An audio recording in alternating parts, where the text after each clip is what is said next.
Assalamualaikum warahmatullahi wabarakatuh. Jumpa lagi dengan saya Aprilia Entarmati, calon guru penggerak angkatan 10 dari SD Jakarta Islamic School Joglo. Video kali ini mengenai ruang kolaborasi 3.1 studi kasus dilema etika. Apa saja yang akan dibahas pada video kali ini? Pertama, mengenai kasus. Kedua, paradigma dilema etika. Yang ketiga, prinsip etika. Yang keempat, 9 tahapan mengambil dan menguji keputusan. Yang kelima, hal yang menarik dan tak terduga. Dan yang keenam, kesimpulan. Di SD Mawar ada seorang siswa bernama Ciko yang merupakan siswa pindahan sekolah dari daerah saat kelas 3 SD karena ikut orang tuanya pindah tugas ke Jakarta. Saat ini ia duduk di kelas 5 SD. Setiap hari dia rajin datang ke sekolah, namun saat mengikuti pembelajaran di kelas, selain pasif dia juga kurang bisa membaca dan menulis. Karena hal itu, Ciko mendapat nilai di bawah KKM untuk sebagian besar mata pelajaran. Beberapa syarat kenaikan kelas di SD Mawar diantaranya adalah kehadiran di hari efektif minimal 90%, memiliki nilai sikap minimal B, dan tidak ada nilai merah atau di bawah KKM.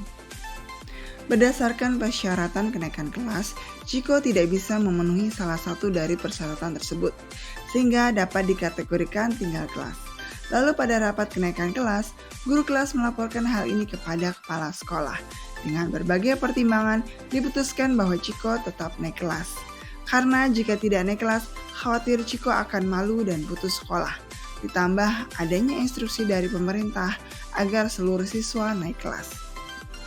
Paradigma apa yang digunakan dalam studi kasus pilihan?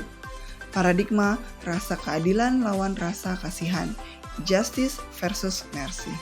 Rasa keadilan, Ciko memiliki nilai rapot di bawah KKM. Berdasarkan hal tersebut, Ciko dapat dinyatakan tidak naik kelas. Rasa kasihan, Ciko tetap naik kelas karena rasa kasihan wali kelas dan para dewan guru karena Ciko siswa yang rajin hadir ke sekolah. Prinsip mana yang mendasari pilihan pengambilan keputusan yang diambil? Berpikir berbasis rasa peduli, care-based thinking. Karena kepedulian terhadap Ciko yang berkaitan dengan kesehatan mentalnya, khawatir Ciko akan merasa rendah diri dan juga melihat kerajinan Ciko hadir ke sekolah. Sehingga kedepannya Ciko dapat berubah. Hal ini yang mendasari sekolah sehingga memutuskan Ciko tetap naik kelas, peduli akan masa depan Ciko. 9 tahapan pengambilan dan pengujian keputusan. Yang pertama, mengenali nilai-nilai yang saling bertentangan. Yang kedua, menentukan siapa yang terlibat dalam situasi ini. Yang ketiga, kumpulkan faktor yang relevan dengan situasi ini. Yang keempat, pengujian benar. Yang kelima, pengujian paradigma benar lawan benar. Yang keenam, melakukan prinsip resolusi. Yang ketujuh, investigasi opsi trilema. Yang kedelapan, buat keputusan. Dan yang kesembilan, lihat lagi keputusan dan refleksikan. Tahap pengambilan dan pengujian terhadap studi kasus pilihan. Mengenali nilai-nilai yang saling bertentangan. Nilai kejujuran dengan nilai kemanusiaan. Di sisi lain, guru menaikkan nilai agar Ciko naik kelas dengan mengutamakan nilai kemanusiaan. Tahap pengambilan dan pengujian terhadap studi kasus pilihan. Menentukan siapa yang terlibat dalam situasi ini. Murid, dalam hal ini adalah Ciko. Selain itu juga murid lain karena bertentangan dengan paradigma rasa keadilan versus rasa kasihan. Guru staf, baik guru kelas maupun guru yang terlibat di dalam rapat kenaikan kelas dan pencetakan raport. Kepala sekolah, penentu Ciko naik kelas atau tidak. Orang tua yang hanya memasrahkan anaknya kepada sekolah dan tidak mau bekerja sama dengan pihak sekolah.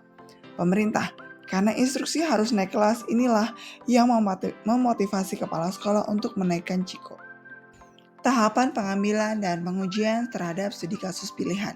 Kumpulkan fakta-fakta yang relevan dengan situasi ini. 1. Ciko adalah kecenderungan ABK namun orang tuanya tidak ingin memeriksakan lebih lanjut. Sebagian besar nilai mata pelajaran Ciko di bawah KKM. Guru gagal dalam melakukan konseling di samping tidak ada guru BK atau konselor di SD Mawar. Tidak ada kerjasama yang baik dari pihak orang tua. Sekolah mengutamakan reputasi yang baik dan kondisi psikis anak. Instruksi dari pemerintah ikut menentukan Ciko tetap naik kelas. Tahapan pengambilan dan pengujian terhadap studi kasus pilihan. Pengujian benar atau salah. Uji legal, tidak ada pelanggaran hukum. Uji regulasi, ada pelanggaran kode etik karena ada upaya mengubah nilai. Uji intuisi, karena adanya kecurigaan ABK pada Ciko dari para guru. Namun orang tua Ciko tidak kooperatif melakukan pemeriksaan ke psikolog yang telah direkomendasikan. Sehingga perlunya hasil ini untuk mendukung keputusan naik kelas atau tidaknya Ciko. Uji publikasi. Ada kekhawatiran jika keputusan ini tersebar luas akan menimbulkan kritik dari masyarakat. Uji panutan. Keputusan yang diambil dibenarkan jika sudah melewati proses seperti persetujuan pada rapat Dewan Guru. Tahapan pengambilan dan pengujian terhadap studi kasus pilihan. Pengujian paradigma benar lawan benar. Paradigma yang sedang dihadapi ini adalah rasa keadilan rawan rasa kasihan. Justice versus mercy. Tahapan pengambilan dan pengujian terhadap studi kasus pilihan. Melakukan prinsip resolusi, berpikir berbasis hasil akhir, and best thinking, karena mengutamakan hasil semua anak naik dan reputasi sekolah baik. Berpikir berbasis peraturan, rule based thinking, adanya instruksi dari pemerintah. Berpikir berbasis rasa peduli, care based thinking, unsur kemanusiaan. Investigasi opsi trilema. Opsi 1, Ciko naik kelas tanpa syarat. Opsi 2, Ciko tidak naik kelas. Opsi trilema. Sebelum sekolah memutuskan untuk menaikkan kelas Ciko, perlu diberikan remedial atau reteach dan retest. Penugasan konseling oleh guru kelas. Sehingga ada usaha yang dilakukan oleh Ciko sebelum naik kelas. Memberikan pelajaran bahwa untuk mendapatkan segala sesuatu butuh usaha terlebih dahulu. Selain itu, perlu adanya kesepakatan dengan orang tua, karena pada prinsipnya siswa dititipkan orang tua di sekolah. Karena ketika tidak ada kerjasama yang sehat antara orang tua dan sekolah, sekolah berhak untuk mengembalikan peserta didik kepada orang tua. Buat keputusan. Keputusannya Ciko naik kelas. Keputusan yang dibuat membutuhkan keberanian secara moral untuk melakukannya dan bisa dipertanggungjawabkan. Keputusan ini muncul dari hasil rapat Dewan Guru. Lihat lagi keputusan dan refleksikan. Melihat kembali proses pengambilan keputusan dan ambil pelajarannya untuk dijadikan acuan bagi kasus-kasus selanjutnya. Apakah 9 tahapan telah tepat atau belum? Mengapa?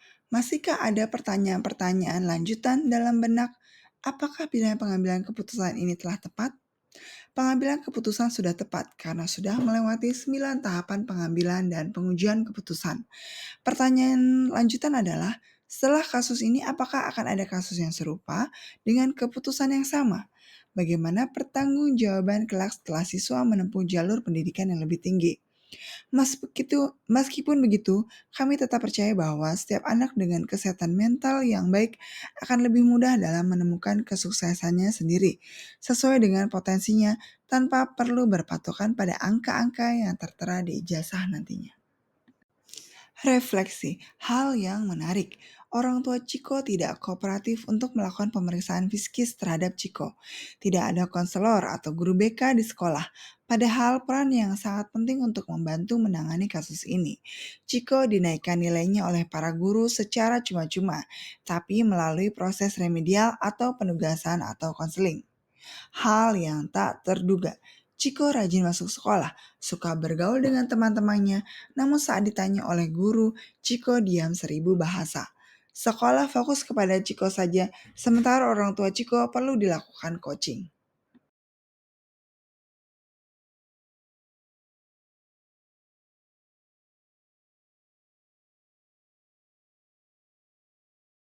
Kesimpulannya, dalam melihat sebuah permasalahan di sekolah perlu melakukan penentuan dan pengujian sesuai dengan 9 tahapan penentuan dan pengujian keputusan. Dua hal yang penting dalam pengambilan keputusan adalah sikap yang bertanggung jawab dan mendasarkan keputusan pada nilai-nilai kebajikan universal. Dalam menyelesaikan masalah, perlu juga melakukan coaching.